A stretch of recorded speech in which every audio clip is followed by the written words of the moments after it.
শিক্ষার্থী বন্ধুরা, তোমরা কেমন আছো? আমি আবারও তোমাদের সামনে এসে হাজির হয়েছি। আজকের শ্রেণী হলো নবম ও দশম শ্রেণীর বিষয় পদার্থ, অধ্যায় নবম, আলোর প্রতিসরণ। তোমরা নিশ্চয়ই এর আগের ক্লাসগুলি মনোযোগ সহকারে দেখেছ। তো আজকে যে আমরা অধ্যায়টা আলোচনা করব সেটা হলো পদার্থবিজ্ঞানের একটা গুরুত্বপূর্ণ অধ্যায়, আলোর প্রতিসরণ। আলোর প্রতিসরণ আলোচনা করতে গেলে প্রথমেই আলোর প্রতিসরণ কি এটা জানতে হবে।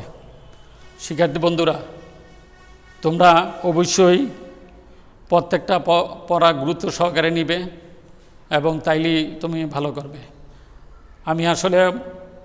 আমি মোহাম্মদ আতাউর রহমান, সহকারী প্রধান শিক্ষক, গাজীপুর খান মডেল সরকারি মডেল স্কুল অ্যান্ড কলেজ। যাই হোক, তোমরা একটু বোর্ডের দিক তাকাও। আমি প্রথমেই আলোর প্রতিসরণটা এখানে তোমার সংজ্ঞাটা লিখে রেখেছি। সংজ্ঞা শিখতে গেলে কিছু কী শব্দ থাকে, অর্থাৎ গুরুত্বপূর্ণ কিছু শব্দ থাকে, যে শব্দগুলি তুমি কোনো অবস্থাতেই সংজ্ঞা থেকে বাদ দেওয়া যাবে না। আর সংজ্ঞা লিখতে গেলে কী শব্দগুলি যদি সঠিকভাবে রেখে তোমার নিজের ভাষায় তুমি যদি সংজ্ঞা লিখে দাও তাহলে অবশ্যই তুমি নাম্বার পাবে। তো এখানে কী শব্দ, যাই হোক খেয়াল করো যে আলোক রশ্মি একটি স্বচ্ছ মাধ্যমের থেকে আরেকটি স্বচ্ছ মাধ্যমে, অর্থাৎ একটি স্বচ্ছ মাধ্যম থেকে ভিন্ন একটি স্বচ্ছ মাধ্যমে যদি আমরা আলোক রশ্মি তির্যকভাবে প্রবেশ করাই। তির্যক শব্দটা এখানে দেখো একটা কী শব্দ, একটি স্বচ্ছ মাধ্যম ভিন্ন স্বচ্ছ মাধ্যম, তাহলে একটি স্বচ্ছ ভিন্ন স্বচ্ছ, এটা মনে রাখতে হবে। তির্যকভাবে অবশ্যই ফেলতে হবে। সরাসরি ফেললে কি হবে? সরাসরি ফেললে সোজা হয়ে যাবে। আর তির্যকভাবে পড়লে ওটা আমাদের তির্যকভাবে পড়লে অর্থাৎ তার দিক পরিবর্তন হবে। তাহলে দুই মাধ্যমের বিভেদ তলে, অর্থাৎ দুইটা মাধ্যমের যেই সীমানা, ওই সীমানাটাকে আমরা হয়তো বা বিভেদ তল বলে থাকি। এই বিভেদ তলের দিক পরিবর্তন হয়, তখন আলোক রশ্মির এই দিক পরিবর্তনটাই আসলে আলোর প্রতিসরণ। আমি চিত্রের মাধ্যমে একটু দেখাই তোমাদেরকে, একটু খেয়াল করো। এটা একটা বিভেদ তল। আমরা যদি এই বিভেদ তলে একটা আপতন বিন্দু নেই এবং তার উপরে যদি আমরা একটা লম্ব আঁকি, এটাকে লম্ব বা অবিলম্ব যাই বলতে পারো। তো লম্ব আঁকলাম, আমরা তির্যকভাবে অর্থাৎ বাঁকা করে একটা রশ্মি আমরা ফেলব। একটু তির্যকভাবে সোজা করে ফেললে ওইটা সোজা চলে যাবে। এটা যদি এভাবে যাওয়ার কথা, অর্থাৎ আমি যে রশ্মিটা এখানে ফেললাম, এই রশ্মিটা এই বিন্দু থেকে এটাকে যদি আমরা ও দেই, লম্বটা যদি এন প্রাইম দিয়ে দেই, আর এটাকে পি কিউ, আমরা বিভেদ তলটাকে পি কিউ দ্বারা আখ্যায়িত করি, তাহলে এখানে একটা কোণ উৎপন্ন হয়েছে। কিন্তু এই রশ্মিটা এভাবে গমন না করে, অর্থাৎ এ পথে না গিয়ে এই রশ্মিটা চলে আসবে বি পথে চলে আসলো। এই দিক পরিবর্তনটাই আসলে আলোর প্রতিসরণ। আলোর প্রতিসরণটা, এই দিক পরিবর্তনটাই হলো আলোর প্রতিসরণ।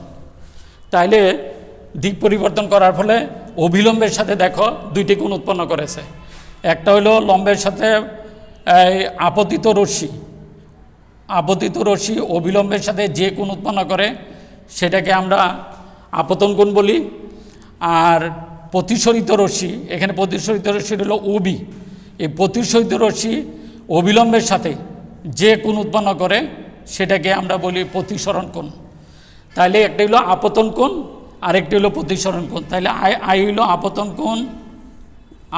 কোণ আর হলো প্রতিসরণ কোণ। আর এখানে ওএ হলো আপতিত রশ্মি, আর এ হলো প্রতিসরিত রশ্মি, ওবি প্রতিসরিত রশ্মি। তো যাই হোক, এখানে আই কোণ আর কোণ অবশ্যই ছোট বড় হবে।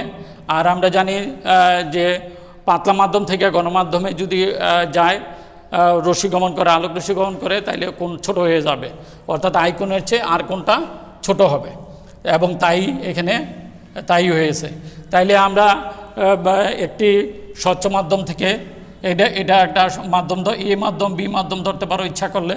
তাহলে এই মাধ্যম থেকে বি মাধ্যমে যদি একটি আলোকরশ্মি গমন করে তাইলে তির্যকভাবে গমন করে, তাইলে এইখানে আপতিত রশ্মি থেকে যে প্রতিসরিত হয়ে এখানে অবিলম্বের সাথে যে কোণ উৎপন্ন করে এটা আর কোণ, অর্থাৎ যেটা প্রতিসরণ কোণ। আর এখানে আপতিত রশ্মি অবিলম্বের সাথে যে কোণ উৎপন্ন করে সেটা হলো আপতন কোণ। তাহলে আপতন কোণ এবং প্রতিসরণ কোণ আমরা এবং এই রশ্মিটা তির্যকভাবে গমন করলো। তাইলে আমরা আলোর প্রতিসরণের সংজ্ঞাটা আমরা জেনে গেলাম। এখানে দিক পরিবর্তনের কথাটা এবং একটি স্বচ্ছ মাধ্যম অপর একটি স্বচ্ছ মাধ্যম তির্যকভাবে যদি পড়ে এবং এই তির্যকভাবে পড়ার ফলে আলোর যেই দিক পরিবর্তন করে এই দিক পরিবর্তনটাই হলো আলোর প্রতিসরণ।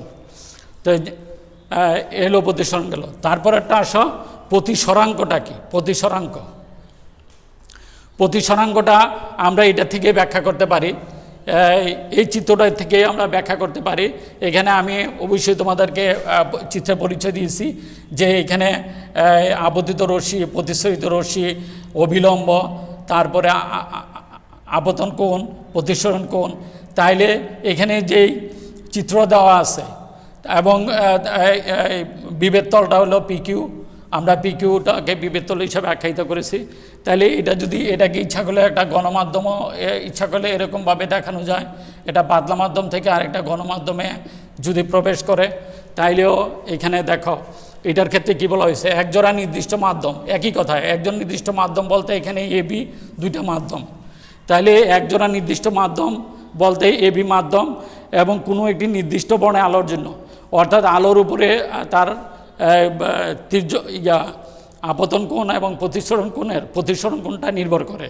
তাহলে নির্দিষ্ট আলোক রশ্মি অন্য একটি মাধ্যমে প্রতিষ্ঠিত হলো কোনো একটি নির্দিষ্ট বর্ণের জন্য আলোক রশ্মি, কোনো একটা নির্দিষ্ট আমরা জানি বিভিন্ন বর্ণ আছে, সেই বর্ণের কারণে আলোক রশ্মি যদি এক মাধ্যম থেকে অন্য মাধ্যমে প্রতিসরিত হয় তা আপতন কোণের সাইনের মান, আপতন কোণের সাইন এবং প্রতিসরণ কোণের সাইন এর অনুপাতটাই আসলে প্রথম মাধ্যমের সাপেক্ষে দ্বিতীয় মাধ্যমের প্রতিসরাঙ্ক হবে। তাইলে ব্যাপারটা হলো এরকম যে আমরা যদি এই প্রতিসরাঙ্ককে এন দ্বারা প্রকাশ করি তাইলে এই মাধ্যমের সাপেক্ষে অর্থাৎ প্রথম মাধ্যমের সাপেক্ষে দ্বিতীয় মাধ্যমের প্রতিসরাঙ্কটা হবে আপতন কোণের সাইনের মান। আপতন কোণের সাইনের মান হলো সাইন আই কোণ এবং সাইন আর কোণ। তাহলে আপতন কোণের ক্ষেত্রে যে অনুপাত অর্থাৎ তার তুলনা, অর্থাৎ আই কোণের সাথে আর কোণের যে অনুপাত বা তুলনা আমরা দেখাইছি, সেই তুলনাতে আমরা কি পাইলাম যে এখানে এ মাধ্যমের সাপেক্ষে বি মাধ্যমের প্রতিসরাঙ্ক। তাহলে কি হলো, একজোড়া নির্দিষ্ট মাধ্যম অর্থাৎ এ এবং বি মাধ্যম, এ এবং বি মাধ্যম, সেই এই মাধ্যম থেকে একটি নির্দিষ্ট আলোর জন্য আলোক রশ্মি, নির্দিষ্ট রঙ আলোক রশ্মি যদি আপতিত হয়, তির্যকভাবে আপতিত হয়, তাহলে এটা উবি পথে বের হয়ে যাবে এবং এ বের হয়ে গেলে আপতন কোণের সাইনের মান আই কোণ আর প্রতিসরণ কোণের সাইনের মান আর কোণ। তাহলে sine i divide by sine r হলো প্রথম মাধ্যমের সাপেক্ষে দ্বিতীয় মাধ্যমের প্রতিসরাঙ্ক। তাইলে আমরা প্রতিসরাঙ্কের সংখ্যা এভাবে দেখাতে পারি এবং চিত্রটা আমরা এটাকে এভাবে উপস্থাপন করে দেখাতে পারি। তো যাই হোক শিক্ষার্থী বন্ধুরা, তোমরা এই দুইটা ভালো মতো শিখবে এবং অবশ্যই কী শব্দগুলি অর্থাৎ মূল শব্দগুলি যাতে কোনো অবস্থায় সংখ্যা থেকে বাদ না যায় সেদিকে অবশ্যই তোমরা খেয়াল রাখবে।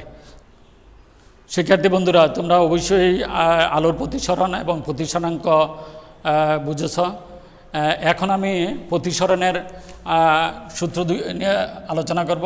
সূত্র দুইটি আমরা জানি যে সূত্র দুইটি। এক নম্বর সূত্র যেটা বলা হয়েছে যে সেটা এইখানে খেয়াল করো যে আপতিত রশ্মি এবং প্রতিসরিত রশ্মি এবং অবিলম্ব একই সমতলে থাকতে হবে, অর্থাৎ একই সমতলে অবস্থান করবে বা কল্পনা করতে হবে। অবশ্যই তলটা থাকবে একই তলে। তাহলে একই তলে থাকা কে একই তলে থাকতে হবে? আপতিত রশ্মি, প্রতিসরিত রশ্মি এবং অবিলম্ব বা লম্ব একই সমতলে অবস্থান করতে হবে বা কল্পনা করতে হবে। তাহলে এটা হলো প্রতিসরণের প্রথম সূত্র। দ্বিতীয় সূত্রটা অবশ্যই একটা তাৎপর্যপূর্ণ সূত্র, এটা খুবই গুরুত্বপূর্ণ। এই সূত্রটা সম্পর্কে অবশ্যই তোমার ধারণা রাখতে হবে। গাণিতিক সমাধান করতে গেলে তোমার এই সূত্র তোমার কাজে লাগবে, এবং এটা দিয়ে তুমি অনেক গাণিতিক অর্থাৎ তোমার প্রয়োগমূলক প্রশ্নের উত্তর তুমি দিতে পারবে। তো যাই হোক, একটু খেয়াল করো, এখানে চিত্রটার দিকে আবার তাকাও, আমরা চিত্রটার দিকে একটু খেয়াল করি। তো এখানে আমরা খেয়াল করে দেখো, এ মাধ্যম এবং বি মাধ্যম আমরা দুইটা মাধ্যম দেখিয়েছি, এবং পিকিউ তার বিভেদ তল দেখিয়েছি, এবং তার আপতিত রশ্মি দেখিয়েছি, প্রতিসরিত রশ্মি দেখিয়েছি। আর আমরা এখানেও অবিলম্বের যে আপতন বিন্দুটা ও বিন্দু দ্বারা আখ্যায়িত করেছি, আর লম্বটা আমরা এন ও এন প্রাইম দ্বারা আখ্যায়িত করেছি। আর আই কোণটা আপতন কোণ, আর কোণটা প্রতিসরণ কোণ। শিক্ষার্থী বন্ধুরা, এখন আই কোণটাকে যদি আমরা θ1 দ্বারা আখ্যায়িত করি, আর কোণটা যদি θ2 দ্বারা আখ্যায়িত করি, আমরা এটাকে আপাতত এটাকে θ1 দ্বারা আখ্যায়িত করলাম, এটাকে θ2 দ্বারা আখ্যায়িত করলাম। তাহলে অর্থাৎ আপতন কোণ θ1 আর প্রতিসরণ কোণ θ2। আচ্ছা, এখন এ বি মাধ্যমের মধ্যে আমরা এটা যদি n1 প্রতিসরাঙ্ক ধরি, যে এই মাধ্যমের প্রতিসরাঙ্ক n1 আর বি মাধ্যমের প্রতিসরাঙ্ক n2। যদি এই মাধ্যমের প্রতিসরাঙ্ক n1 আর বি মাধ্যমের প্রতিসরাঙ্ক আমরা যদি n2 দ্বারা আখ্যায়িত করি, তাইলে এই সূত্রটা কি দাঁড়াচ্ছে? সূত্রটা দাঁড়াচ্ছে এরকম, 2 নম্বরের ক্ষেত্রে দাঁড়াচ্ছে যে n1 সাইন থিটা θ1 সমান সমান n2 সাইন থিটা θ2। শিক্ষার্থী বন্ধুরা, এটাকে যদি আমি আর একটু অন্যভাবে আসি, যে আমরা আই কোণ এবং আর কোণ দিয়ে যদি একটু চিন্তা করি, এই সূত্রটা তুমি খেয়াল করো, এটাকে যদি আমরা এভাবেই চিন্তা করি যে এখানে আই কোণ ঠিকই আছে, এখানে আর কোণ ঠিকই আছে, আই কোণ আর কোণ দিয়ে যদি আমরা চিন্তা করি, তাহলে কি দাঁড়াচ্ছে? যে আপতন কোণের সাইনের প্রতিসরাঙ্কের সংজ্ঞা থেকে আমরা কি জানি? যে আপতন কোণের সাইনের মান এবং প্রতিসরণ কোণের সাইনের মান, অর্থাৎ আপতন কোণের সাইনের মান এবং প্রতিসরণ কোণের সাইনের অনুপাতটা কি বলা হয়? প্রতিসরাঙ্ক বলা হয়। তাইলে আমরা প্রতিসরাঙ্ক এন দ্বারা এটা আখ্যায়িত করতে পারি, এন দ্বারা বা ইটা দ্বারা, যেটাই দ্বারা আখ্যায়িত করতে পারো, এন অথবা ইটা হলে আমরা এটা একটু বড় করে দিব, আর এন দ্বারা আখ্যায়িত করলেও কোনো সমস্যা নাই, তোমরা করতে পারো। এখানে যদি আমরা অনেকগুলি রশ্মি চিন্তা করি, যে আমরা যদি চিন্তা করি এদিকে আরও রশ্মি কল্পনা করে, আরেকটা রশ্মি কল্পনা করি, এভাবে এদিক দিয়ে গমন করতেছে, এদিক দিয়ে আর রশ্মি কল্পনা করি, একাধিক রশ্মি যদি আমরা কল্পনা করি, তখন কি হবে? তখন I1, তখন আমরা এটাকে চিন্তা করব সাইন I1 সাইন R1, তারপরে সাইন I2 সাইন R2, তারপরে আমরা সাইন I3, তারপরে সাইন R3। এভাবে আমরা অনেক কল্পনা করে এটাকে আমরা ধ্রুবক পদ হিসাবে n আমরা দিয়ে দিলাম, অর্থাৎ তার প্রতিসরাঙ্ক হবে n। তো শিক্ষার্থী বন্ধুরা, এই যে আমরা এভাবে দিলাম, এটাকেই আমরা একটু বিস্তৃতভাবে এটা এভাবে দিতে পারি। বিজ্ঞানী স্নেল আসলে এই সূত্রটা এইভাবে দেখিয়েছে, যদিও তোমাদের বইয়ে স্নেলের সূত্রটাকে ওইভাবে উপস্থাপন করেনি, কিন্তু বিজ্ঞানী স্নেল আসলে উনি দেখাইতে যাচ্ছে যে একাধিক রশ্মি যখন আপতিত হয়, তখন আপতন কোণের সাইনের মান আর প্রতিসরণ কোণের সাইনের মানে অনুপাতকে তার প্রতিসরাঙ্ক বলে। আসলে এইখানে তখন উনি এটা বায়ু মাধ্যম সাপেক্ষে, এটাকে যদি আমরা বায়ু মাধ্যম ধরি, এই মাধ্যমটা যদি এই মাধ্যম না হইয়া বায়ু মাধ্যম হয়, তখন এটা কি দাঁড়ায়? আসলে এরকমই হবে, স্নেলের সূত্রটার মতো হবে।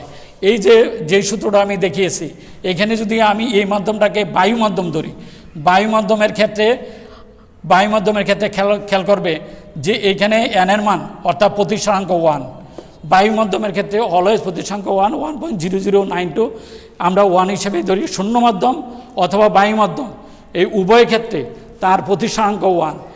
আর আমরা যদি সাইন θ1 ধরি, তাহলে এটার দ্বারায় n2 সাইন θ2, আর এখানে sine theta 1 and 2 sine theta 2, এটাকে যদি আমি একটু একান্তকরণ করি তাইলে আমরা এরকম পাই n2 হলো n2, এটা হবে সাইন থিটা 1 আর হলো সাইন থিটা 2। তাইলে দেখো তো শিক্ষার্থী বন্ধুরা, এটা কি এটার মতো হয়েছে না? আসলে বিজ্ঞানের স্নেলের সূত্রটাকেই আমরা দুইটা মাধ্যমের ক্ষেত্রে আমরা তার প্রতিসরণের সূত্র, দ্বিতীয় সূত্রটা এভাবে উপস্থান করতে পারি। এখানে যদি আমরা বায়ু মাধ্যম চিন্তা করি তাইলে কিন্তু এরকম দাঁড়াইতেছে। এটাকে যদি আমরা আর না ধরে সাইন আই ধরি, এটাকে আর চিন্তা করি, তাইলেই কিন্তু আমরা পাই আর n2 হিসাবে 2টা না চিন্তা করে যদি আমরা আপাতত 2টা না চিন্তা করলাম তাইলে দাঁড়াইতেছে এটা এরকম। এখানে যদি আমরা এটা না দিয়ে এরকম দিই সাইন আই সাইন আর, তাইলে সাইন আর, তাইলে আমরা কিন্তু এটা সেই স্নেলের সূত্রটাই পেয়ে গেলাম। আসলে স্নেলের সূত্রটাই তোমাদের বইয়ে মডিফাই করে, অর্থাৎ এটাকে আরও গঠনমূলক করে এই n1 sine theta 1 n2 sine theta 2। তাহলে n1টা হলো প্রথম মাধ্যমের প্রতিসরাঙ্ক, আর থিটা 1টা হলো আপতন কোণ, আর n2 হলো দ্বিতীয় মাধ্যমের প্রতিসরাঙ্ক, আর থিটা 2টা হলো তার প্রতিসরণ কোণ। তাইলে আমরা এই সূত্রের মাধ্যমে আমরা অনেক গাণিতিক সমাধান করতে পারবো। এবং তোমরা অবশ্যই পরবর্তীতে যদি আবারও কোনো ক্লাস আমি এই অধ্যায়ের উপর করি তাইলে তোমাকে অবশ্যই এই সূত্রের উপর বিভিন্ন গাণিতিক সমাধান করে তোমাদেরকে দেখিয়ে দিতে পারবো। তো শিক্ষার্থী বন্ধুরা, তাইলে আমরা প্রতিসরণের সূত্রটা আমরা জানলাম এবং এটা খুবই গুরুত্বপূর্ণ, এটা খুব ভালোভাবেই তোমাদের জানতে হবে। তো শিক্ষার্থী বন্ধুরা, এরপরে আমরা যাব যে আলোরও কিছু এই আলোর প্রতিসরণের কিছু বৈশিষ্ট্যপূর্ণ রশ্মি গমন করে, অর্থাৎ আলোর যে প্রতিসরণ হয় এই প্রতিসরণের ক্ষেত্রে কিছু বৈশিষ্ট্যপূর্ণ প্রতিসরণ ঘটে। তার মধ্যে যেটা ঘটে সেটা হলো যে সংকট কোণ সৃষ্টি হয়। সংকট কোণ সৃষ্টি হয়। তাহলে সংকট কোণটা কি, আমরা চিত্রের মাধ্যমে সংজ্ঞাটা লিখতে অনেক সময় সাপেক্ষ, এটা আসলে সংখ্যাটা এত কঠিন না, তোমরা একটু আমি আলোচনা করলেই তোমরা ব্যাপারটা বুঝতে পারবে। আগে আমি চিত্রটা একটু এঁকে নিই, অর্থাৎ ডায়াগ্রামটা এঁকে নিই। ঠিক আগের মতো ডায়াগ্রাম চিত্র অনেকটা আগের মতোই। তা আমরা এখানে একটা অবিলম্ব এঁকে দেই, দুইটা মাধ্যম চিন্তা করি। এটা একটা গণমাধ্যম বা পানি, যেটি চিন্তা করতে পারো। এটা এই মাধ্যম, আমরা এটাকে বি মাধ্যম হিসাবে আখ্যায়িত করি, আর এটাকে অবিলম্ব হিসাবে আখ্যায়িত করি। এটাকে অবিন্দু দিয়ে দিই, ঠিক আগের মতোই আমরা নামকরণ করি।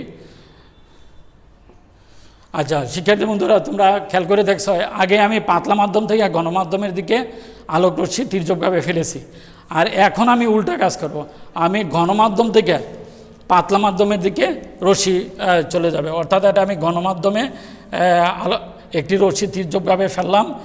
এটা কি হলো, আর তোমরা অবশ্যই এর আগে আমি একটি কথা বলেছিলাম যে যখন পাতলা থেকে ঘনতে যায় তখন কোণ ছোট হয়ে যাবে, আপতন কোণের চেয়ে প্রতিসরণ কোণের মান ছোট হবে। আবার যদি ঘন মাধ্যম থেকে পাতলা মাধ্যমে যায় তাহলে আপতন কোণের মান বেড়ে যাবে ও প্রতিসরণ কোণ মান বেড়ে যাবে। তাইলে এখন আপতন কোণটা এখন হলো এটা, এখন আপতন কোণ এটা। তাইলে আপতন কোণ যদি আমরা আই দ্বারা আখ্যায়িত করি বা থিতা দ্বারা আখ্যায়িত করতে পারো, বা থিতাই দাও, থিতা দ্বারা আখ্যায়িত করলাম, তাইলে এটার চেয়ে ওই কোণটা একটু বড় হবে। অর্থাৎ এই অবিলম্বের সাথে যে কোণটা এই আপতন কোণের চেয়ে এই প্রতিসরণ কোণটা একটু বড় হবে। বা এটাকে যদি আই দিয়ে দিই, আই দিলে হয়তো তোমরা বুঝতে সুবিধা হবে। আই দ্বারা আপতন কোণকে আমরা নির্দেশ করি, আর দ্বারা প্রতিসরণ কোণ নির্দেশ করি। তাইলে এটা এই পথে চলে গেল। এটাকে যদি আমি এ বড় হাতের এ দিয়ে বুঝাই তাহলে এ প্রাইম পথে চলে গেল। তাইলে ঘনমাধ্যম থেকে পাতলা মাধ্যমে আলোক রশ্মি গমন করলো, ঘনমাধ্যম থেকে পাতলা মাধ্যমে আলোক রশ্মি গমন করলো। আচ্ছা, এখন এই গমন করার পরে এখানে আপতনের কোণের মানটা এমন অবস্থায় দাঁড়ালো যে আপতন কোণের মান বাড়তে বাড়তে আপতন কোণের মান বাড়তে বাড়তে প্রতিসরণ কোণের মানও অনুপাতে বাড়তে থাকে তাইলে আপতন কোণের মান যদি একটু বেড়ে যায়, আপতন কোণের মানটা যদি একটু বেড়ে যায়, তাইলে এখানে আরেকটা যদি রশ্মি আমি আরেকটা ফেরি বা আরেকটা রশ্মি যদি গমন করে, সেটাকে বি পথে আমি দেখালাম। এই রশ্মিটা কোন পথে চলে যাবে? এই বিভেদ তল ঘেঁষে চলে যাবে, এই বিভেদ তল ঘেঁষে চলে যাবে, অর্থাৎ এটা বি প্রাইম পথে চলে গেল। তাইলে আপতন কোণের মানটা বাড়ার সাথে সাথে প্রতিসরণ কোণের মানটা বেড়ে গেল, এবং বাড়ার সাথে সাথে বাড়ার ফলে কতটুকু বাড়লো? এখানে যদি আমরা এখানে একটা এই কোণ আঁকি, তাইলে এই কোণটা 90 ডিগ্রি হয়ে যাবে, কারণ এটা এখানে লম্ব, এখানে যেহেতু এটা অবিলম্ব, তাইলে এখানে একটা লম্ব সৃষ্টি হয়েছে। তাইলে এন ও বি একটা লম্ব, তাহলে এখানে 90 ডিগ্রি কোণ সৃষ্টি করেছে। তাই 90 ডিগ্রিটা কী কোণ? 90 ডিগ্রিটা এখানে এন ও বি প্রাইম, এটা হলো 90 ডিগ্রি, এবং এই কোণটা হলো প্রতিসরণ কোণ। তাহলে প্রতিসরণ কোণ।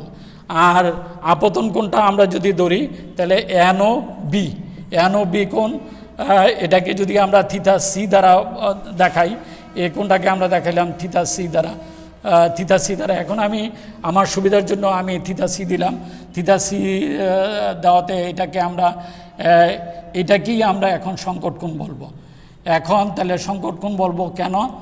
অর্থাৎ সংকট কোণ বা ক্রিটিক্যাল অ্যাঙ্গেল, সেই ক্রিটিক্যাল অ্যাঙ্গেল থেকে সি এখানে ব্যবহার করা হয়েছে।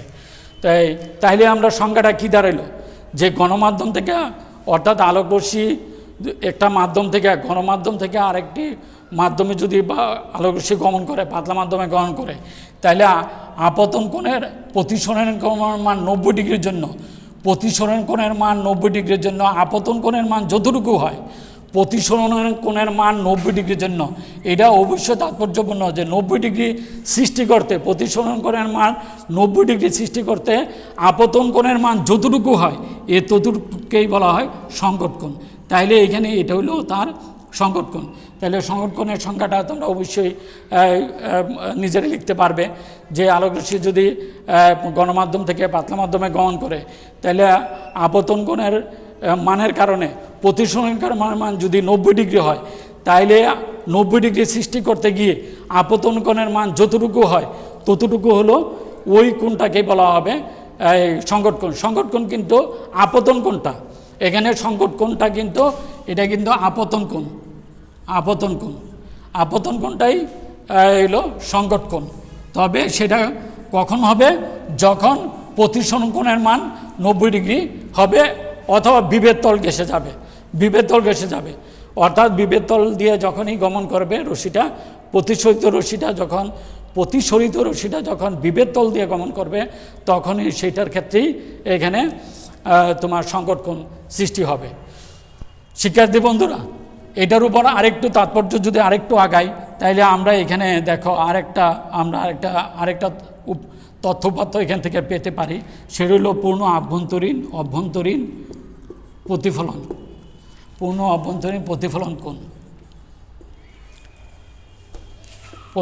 কোণ। তাহলে পূর্ণ অভ্যন্তরীণ প্রতিফলন কোণের ক্ষেত্রে যদি আমরা চিন্তা করো, এখানে শিক্ষার্থী বন্ধুরা, যে এই কোণটা যদি এমন অবস্থা হয় যে প্রতিসরণের কোণের মান বাড়তে বাড়তে একটা বৈশিষ্ট্যপূর্ণ বাড়তে এটা এই রশ্মিটা এই পথে চলে আসলো, সি প্রাইম পথে চলে আসলো, এবং এটা সংকট কোণের চেয়ে বড় মানে আপতিত হলো। এটাকে আমি স্কেল একটু দেখে, সংকট কোণের চেয়ে বড় মানে আপতিত হলো, তাইলে এটা হলো সি। তাহলে কি হলো? সি পথে যদি আলোকরশ্মিটা গমন করে এবং ওইটা সি প্রাইম পথে যদি চলে আসে, অর্থাৎ যেটা দর্পণের বৈশিষ্ট্য, অর্থাৎ দর্পণ যে বৈশিষ্ট্য হলো যে আলোর প্রতিফলন হয়, অর্থাৎ যে মাধ্যম আছে ওই মাধ্যমে চলে আসা। তাইলে এখানে কি হলো? সিও রশ্মিটা যে ঘনমাধ্যমে ছিল, ওই ঘনমাধ্যমেই সিও প্রাইম পথে সেটা চলে আসলো। তাইলে অর্থাৎ প্রতিসরণ কোণের মান বেড়ে গেল। প্রতিসরণ কোণের মান যদি বেড়ে যায় এবং অর্থাৎ ক্রান্তি কোণের চেয়ে যদি বড় হয়, তাইলে সেখানে যে কোণ উৎপন্ন হবে এই কোণটাকে তখন বলা হবে পূর্ণ আভ্যন্তরীণ প্রতিফলন। পূর্ণ আভ্যন্তরীণ প্রতিফলন। তাইলে পূর্ণ আভ্যন্তরীণ প্রতিফলন ক্ষেত্রে আমরা বলবো যে আলোকরশ্মি যদি একটি মাধ্যম থেকে আরেকটি মাধ্যমে না গিয়ে এটা অধিকতর প্রতিসরিত হয়ে যদি ওই মাধ্যমে ফিরে আসে এবং সেটা 90 ডিগ্রির চেয়ে বেশি কোণে আপতিত হয়, 90 ডিগ্রির চেয়ে বেশি কোণে প্রতিফলিত হয় তাই বা প্রতিসরিত হয়, তাইলে এখানে 90 ডিগ্রির বেশি কোণে এখানে প্রতিসরিত হলো, অর্থাৎ এটা ওই পথেই চলে আসলো। তাইলে কার জন্য? অর্থাৎ সংকট কোণের চেয়ে একটু বড় কোণে আপতিত হলো।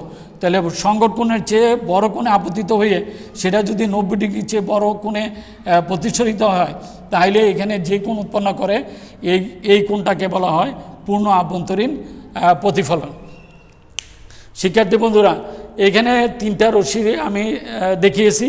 প্রথমটার ক্ষেত্রে এর ক্ষেত্রে স্বাভাবিক ঘটনা যে এ থেকে ও বিন্দুতে পরে এ প্রাইম পথে চলে গেল, এটা একটা স্বাভাবিক ঘটনা, অর্থাৎ আলোকরশ্মির তার গমনের একটা বৈশিষ্ট্য।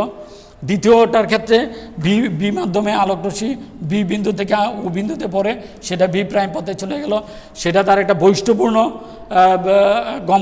গমন যার ক্ষেত্রে আমরা সংকট কোণ সৃষ্টি করে।